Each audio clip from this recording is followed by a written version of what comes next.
about harmony from an actual scientific study about it.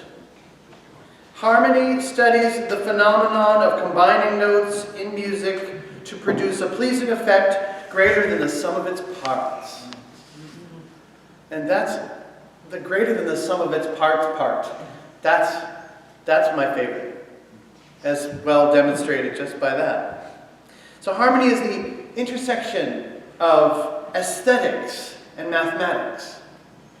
It's the vertical of space combined with the horizontal of time, which, if you were here this Sunday, we talked about this equilateral cross here.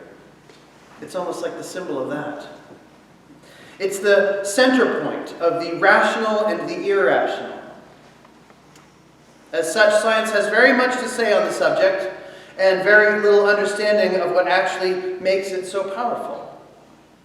Religion has nearly as much to say, but puts forward theories that are only ephemeral in nature. In other words, harmony is a mystery. The experience of musical harmony is the symbolic equivalent of body and soul, spirit and flesh, the divine and the earthly realm, or perhaps it's not symbolic at all. Harmony transforms us. Now, I have a belief that sound which makes us feel good is doing good. But it's more than simply making us feel good. You're probably a believer in that idea as well, because it's an idea that seems intrinsic to us. Harmony is inherent to the human experience. We seek it out. We endeavor to create it. When I told you that we were having a barbershop quartet coming this week, a couple weeks ago, I felt a wave of excitement through the crowd. Many of us experience goosebumps when we hear music, when it particularly moves us. That phenomenon is known as frisson, which comes from the French word for shiver.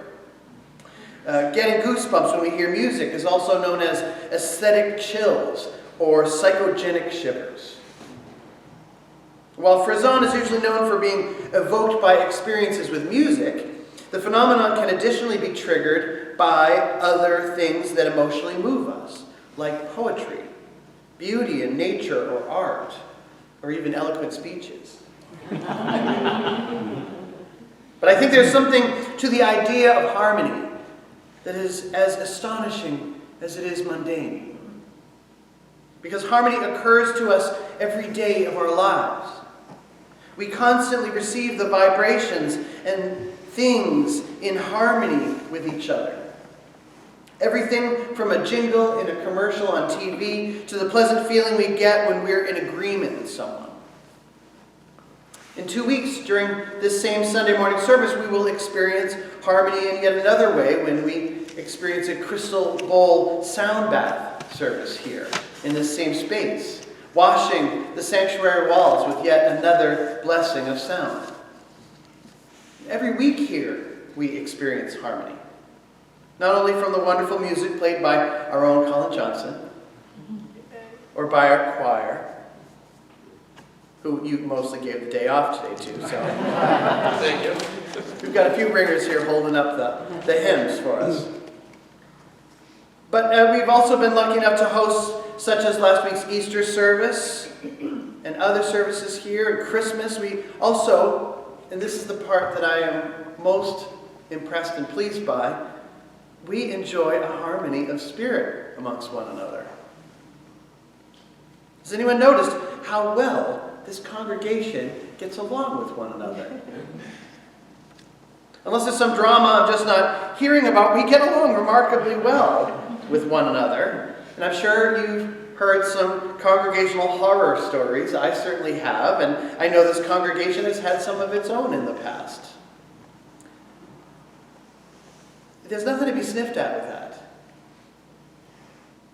I perceive a genuine sense of harmony here, which doesn't mean things are always hunky-dory, but we have enough respect for one another that it's obviously possible to talk things through or work it out. It means that we have a basis for accomplishing something here that provides us comfort, joy, satisfaction, fulfillment, and maybe even some occasional aesthetic chills or psychogenic shivers once in a while. I want you to remember that. I want you to remember that when those inevitable bumps in the road do and will occur. Harmony is our default. And for that matter, I think harmony is the default of the human civilization as well.